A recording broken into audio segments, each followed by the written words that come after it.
Hi everyone, welcome to your channel in rational English classes.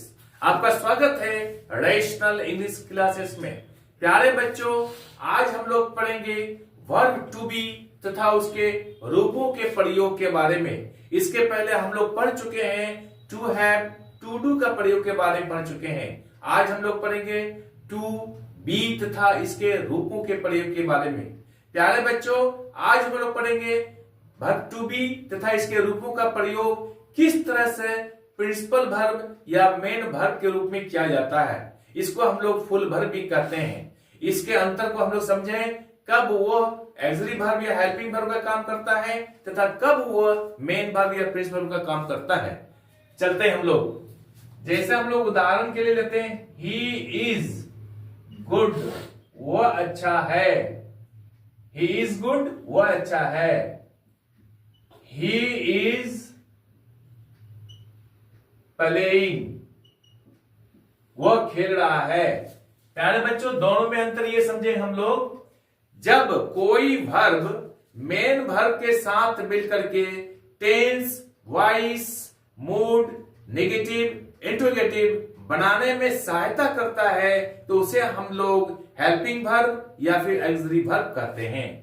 यहां पर is का प्रयोग, ही इज प्लेइंग, यहां पर इज वो खेल रहा है, इज का प्रयोग हेल्पिंग वर्ब के रूप में किया गया है।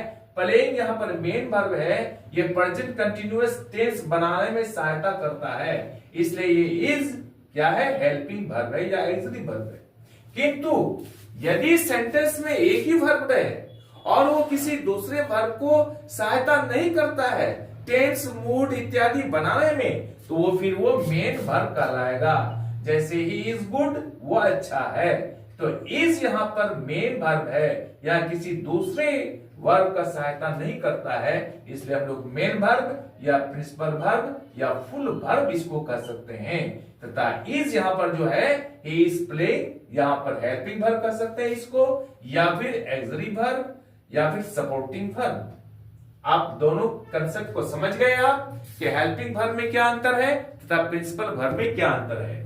प्यारे बच्चों, हेल्पिंग वर्ब और प्रिंसिपल वर्ब के अंतर को समझ गए। अब हम लोग आज ये पढ़ेंगे कि वर्ब टू बी का प्रयोग मेन वर्ब के रूप में कहां कहां किया जाता है। यदि आप अपनी बेसिक इंग्लिश मजबूत करना चाहते हैं तो ये वीडियो आपके लिए बहुत जरूरी है। यदि आप सीख जाते हैं तो फटाफट अंग्रेजी बोलना शुरू कर देंगे, आपकी बेसिक इंग्लिश मजबूत हो जाएगी, आपको लिखने में, बोलने में, पढ़ने में आसानी होगी। चले हम लोग शुरू करते हैं कि वर्ब टू बी तथा इसके रूपों का प्रयोग कहां कहां प्रिंसिपल वर्ब के रूप में किया जाता है।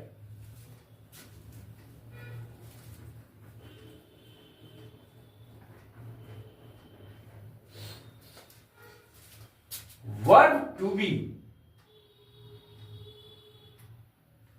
इसका रूप क्या है, is, are, am, was, were,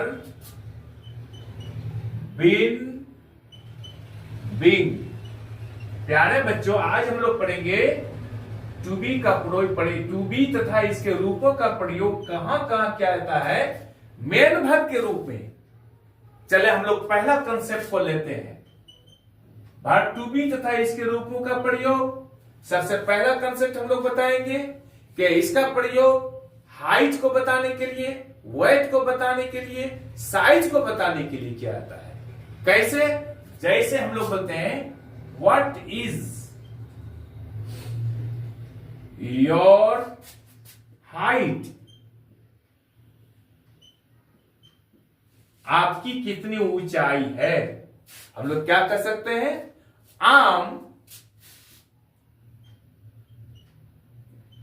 4.5 metres,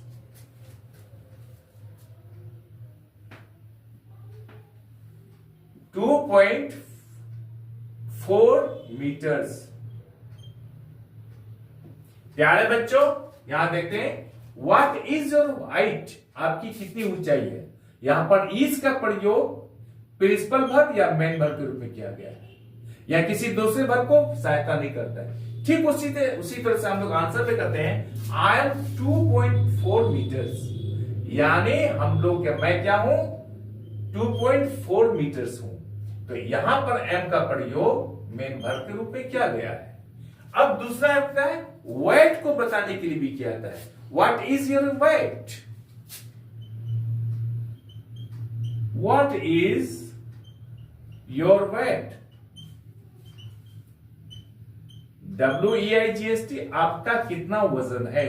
यहां पर इस का प्रयोग मेन वर्ब के रूप में किया गया है।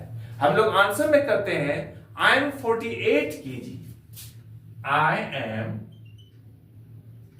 48 kg, मैं 48 kg का हूं। तो m यहां पर क्या है, मेन वर्ब का काम करता है। साइज को बताने के लिए कैसे क्या आता है, जैसे this piece of cloth, this piece of cloth is 2 meters long.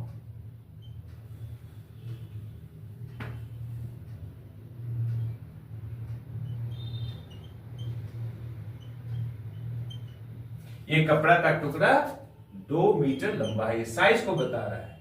तो हम लोग समझ गए वर्ब टू बी तथा उसके रूपों का प्रयोग मेन वर्ब के रूप में हाइट को बताने के लिए, वेट को बताने के लिए तथा साइज को बताने के लिए किया जाता है।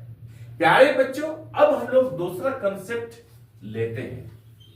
आप वीडियो को अंत तक देखिए तथा चैनल को लाइक और सब्सक्राइब कर दीजिए। देखिए वर्ब टू बी तथा इसके रूपों का प्रयोग डेट तथा समय को बताने के लिए आता है या टाइम को बताने के लिए किया जाता है। जैसे हम लोग पूछते हैं व्हाट इज द डेट,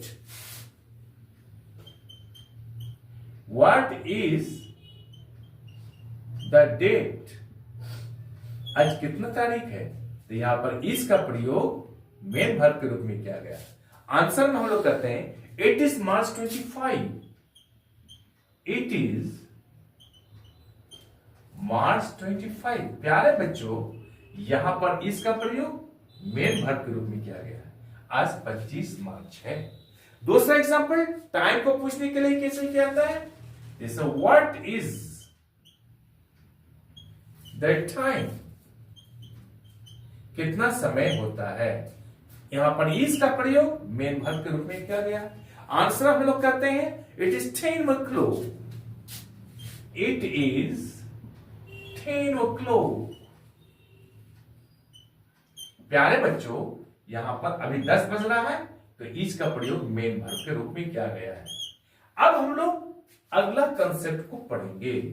अगला अर्थात तीसरा कंसेप्ट में क्या कह रहा है, वर्ब टू बी तथा इसके रूपों का प्रयोग एज को बताने के लिए होता है, उम्र को बताने के लिए किया जाता है। एग्जाम्पल के द्वारा हम समझते हैं हाउ ओल्ड आर यू,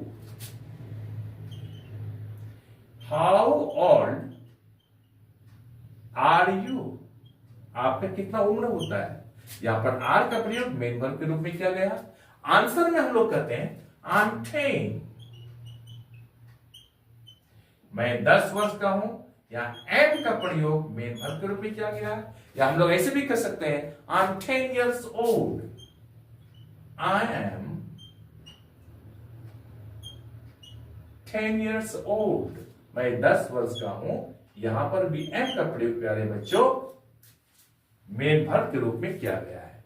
अब हम लोग चौथा कंसेप्ट को समझेंगे प्यारे बच्चों। हम लोग इसका प्रयोग अर्थात is are am was verb का प्रयोग अलग अलग मानसिक तथा शारीरिक अवस्थाओं को बताने के लिए किया जाता है।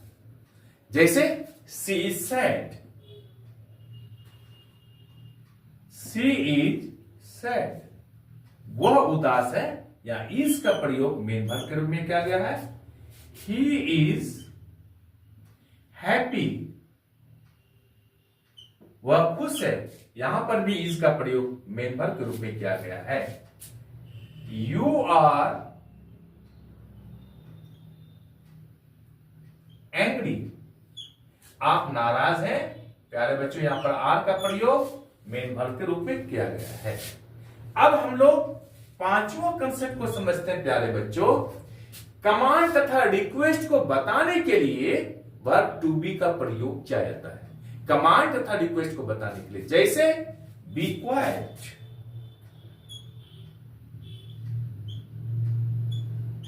शांत रहिए या खामोश रहिए। यहां पर बी का प्रयोग मेन वर्ब के रूप में किया गया है। दूसरा एग्जांपल लेते हैं हम लोग, be a good student, be a good student, एक अच्छा छात्र बनिए। यहां पर भी बी का प्रयोग मेन वर्ब के रूप में किया गया है। प्यारे बच्चों, अब हम लोग अंतिम कॉन्सेप्ट लेते हैं। Is, are, am, was verb का प्रयोग एडजेक्टिव को बताने के लिए किया जाता है, जैसे Radha is beautiful, Radha is beautiful, Radha सुंदर है। यहां पर इज का प्रयोग मेन वर्ब के रूप में किया गया है। ठीक उसी तरह से, और ब्यूटीफुल यहां पर क्या है, एडजेक्टिव है। दूसरा एग्जांपल लेते हैं हम लोग, Manish is intelligent, INTELLIGENT, Manish is intelligent, Manish तेज है। यहां पर इज का प्रयोग मेन वर्ब के रूप में किया गया। प्यारे बच्चों, आई एम श्योर ये वीडियो आपको अच्छी लगी होगी। आप चैनल को लाइक और सब्सक्राइब कर दीजिए तथा बगल वाले बेल आइकन को दबा दीजिए, जिससे कि हर आने वाला वीडियोस का नोटिफिकेशन आपको मिलता रहे। आप लोग इसका प्रयोग अच्छी तरह सीखते रहे, पढ़ते रहे, आगे बढ़ते रहे।